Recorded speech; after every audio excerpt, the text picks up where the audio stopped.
Hydrogen కార్లు, బస్సులు, రైళ్లు, నౌకలు, పరిశ్రమలు ఇలా ప్రపంచమంతా ఇప్పుడు గ్రీన్ హైడ్రోజన్ నామజపం చేస్తుంది. పునరుత్పాదక ఇంధన రంగంలో గేమ్ చేంజర్గా అభివర్ణిస్తున్న గ్రీన్ హైడ్రోజన్ కోసం భారత్ కూత వేటు దూరంలో పరుగులు పెట్టింది.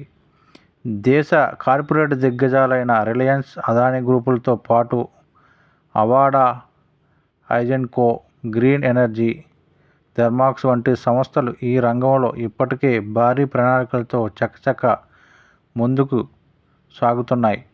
ముఖ్యంగా ఈ నయా ఇంధనాన్ని వినియోగదారులకు చౌకగా అందించేందుకు ఉత్పాదక వ్యయాన్ని రెండింతలకు పైగా తగ్గించాలని లక్ష్యంగా పెట్టుకున్నాయి.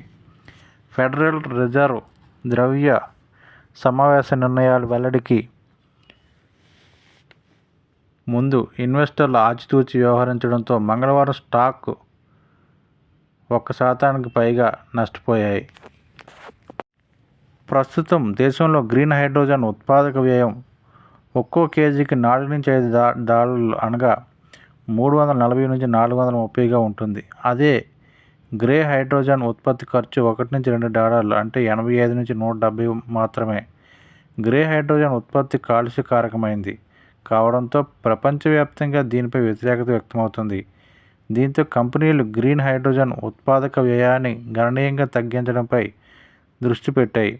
సరికొత్త టెక్నాలజీతో పాటు వినూత్న ఉత్పత్తులు, ఇతరత్ర మార్గాలను ఎంచుకుంటున్నాయి.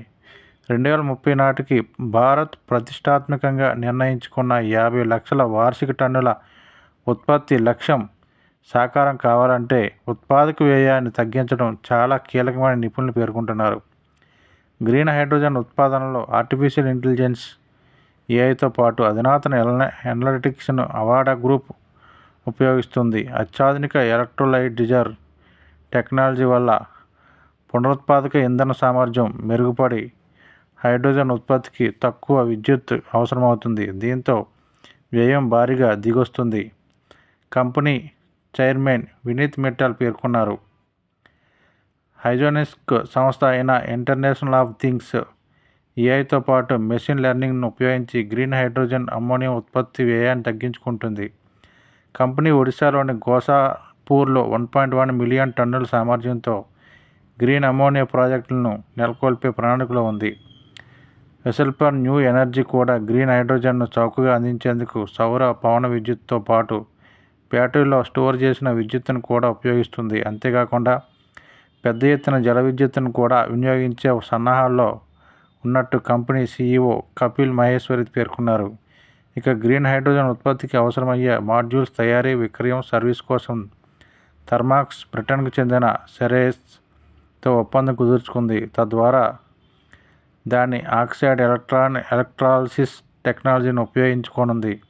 తక్కువ ఉష్ణోగ్రతతో కూడిన ఎలక్ట్రాలిసిస్ సాంకేతికతతో పోలిస్తే ఇది 25% మెరుగైందని సంస్థ సీఈఓ ఆశిష్ భండారి వెల్లడించారు.